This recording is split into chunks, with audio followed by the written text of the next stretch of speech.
Ecological greetings. I am Jhoana Alilin, the Partnership Building Officer of IDIS and your host for this episode of Climate Talks. In the previous episode, we have discussed about the sustainable urban drainage system and how this nature-based solution help us.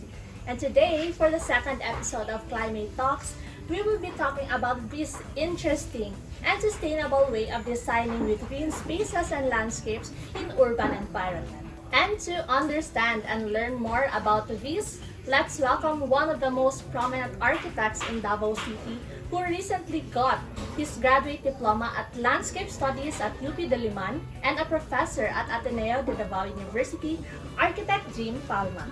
So, hello Architect, good afternoon po. Hello, good afternoon. So, thank you so much Architect for gracing us your time para sa aming episode ngayon ng Climate Talks. So, this afternoon, I'll be asking you 4 questions po. So, I'll start with the first one. First question, Architect, what is sustainable urban design? And what are its principles or concepts and its importance po?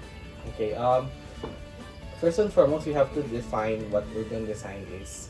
So, urban design is actually a branch or a partner of urban planning wherein we do the design part. We shape the cities and its components like the streets, the transport, the green spaces, and the life in order to improve the quality of life and well-being of people. Now, when you put in that sustainability component, so that means you are going to focus more on the natural processes and understand how these natural processes can be integrated within the built environment to further improve and sustain the quality of life and well-being of everyone, and not just people but also of the other living and non-living things that make up what we call the urban ecosystem.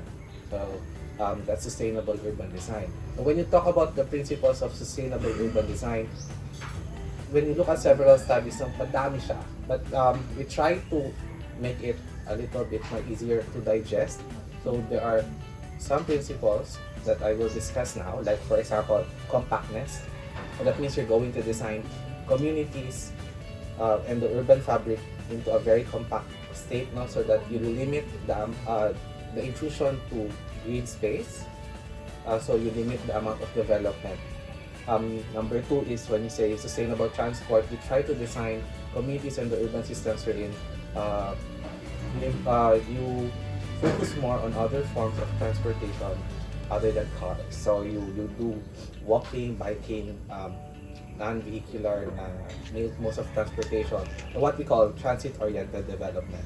We also have what we call high-density, high-amenity, wherein we try to put in as much people as you can in a small amount of space, but not forgoing the amenity like playgrounds, green spaces, so that you also think about the quality of life of people there.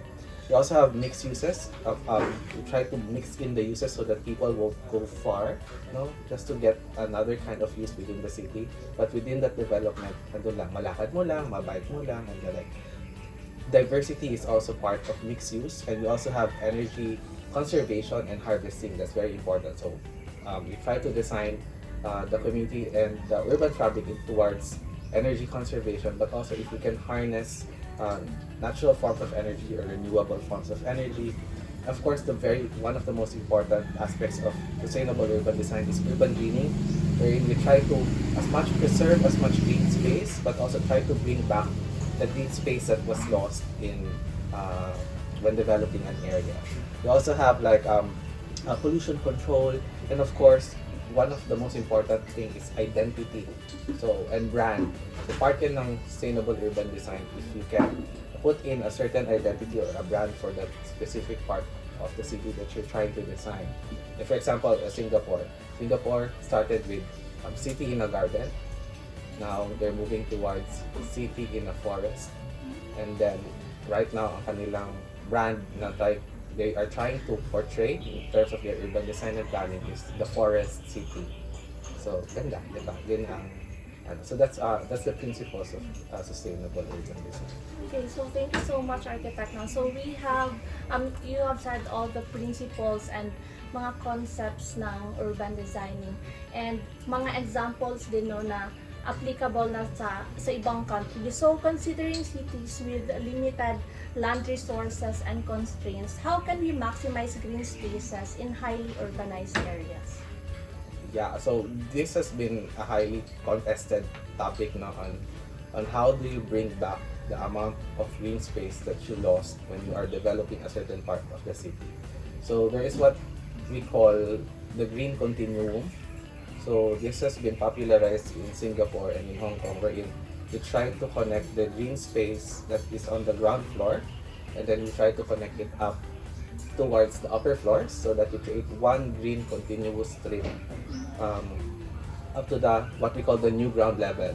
So the new ground level is when you design your buildings wherein you can incorporate green space within the buildings themselves. So you try to use the balconies, the walls, the rooftops, um, and other forms of cleaning, no, inside, even sa mga atrium, so that you can create one continuous green habitat, no, per se. So there are many ways and there are many technologies that are available now. It just needs careful planning, no? Kasi one thing that I want to share to everyone, no, when we want to green, is that we don't want to term it into like you just put plants so that it can be called green, no? We call that Disneyfication. Parang Disneyfy mo lang. You put in the plants and then you say it's a green building already. So you have to think of ways on how to integrate landscape, but how can the landscape provide different services for your building or for the surrounding community. So that's how you do the green continuum. Well, thank you so much for that, architect. So, how can green spaces be designed to function for disaster risk reduction and also mitigation, lalo na sa ating city po? Yeah, so a lot of people don't see the importance of green space for disaster risk management and mitigation, no, but they do play a huge role in terms of disaster risk management and mitigation. So one thing is that green space, number one, they reduce disaster because they have ecological services or ecosystem services that actually help reduce disaster. Like for example, pinaka-best example, mangroves, diba? Mangroves reduce storm surges, and then it lessens the energy coming from the ocean or the sea, so that lesser yung destruction ng waves, which is natural.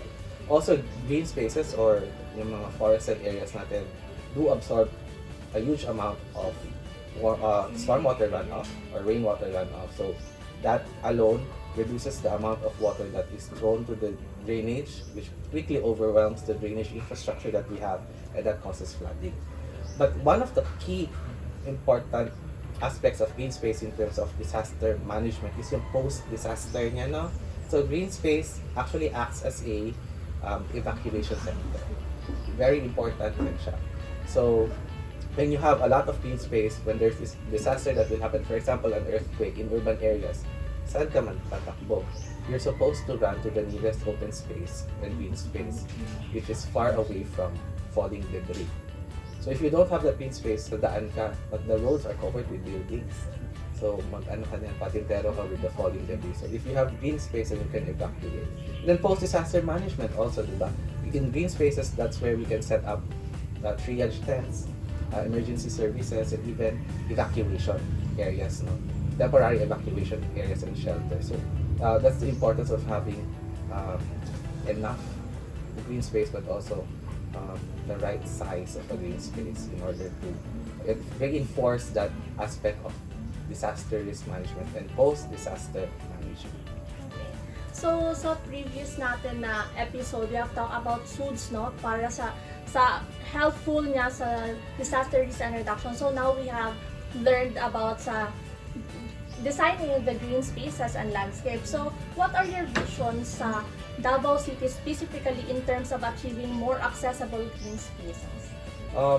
For me, the important thing is to really create legislation support and policies wherein we can reinforce what we call landscape replacement strategies, particularly in individual developments. So if we can reinforce that notion of replacing the amount of green space lost during the development, then we can green the city one building at a time.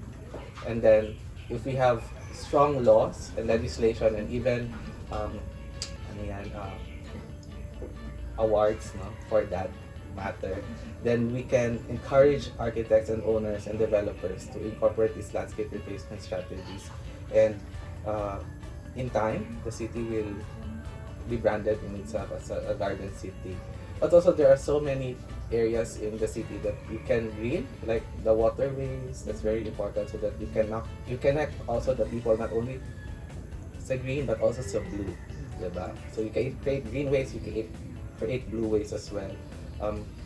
You also, from the previous episode, we need to preserve those natural waterways now, so that those are areas which can be further enhanced, preserved, and developed as a green space. And our hills and mountainsides also as well. But also, smaller parks. Neighborhood landscapes are very important green spaces. So the power of green spaces that is found within a specific community is very significant, no, for the well-being and quality of life of everyone. So if we can design, develop, and of course create policies to manage and maintain high-quality green spaces, that would be my dream for a greener city here in Dabaw. So maraming salamat Architect Jim, no, for telling us all the principles ng urban spaces na designing po, and also ang mitigations nito and health nito sa ating Davao City. And I hope na for the future, mas dadami pa ang mga green spaces and landscapes sa ating city. So thank you so much po again, and this is Jhoana Alilin, and this is your second episode of Climate Talks.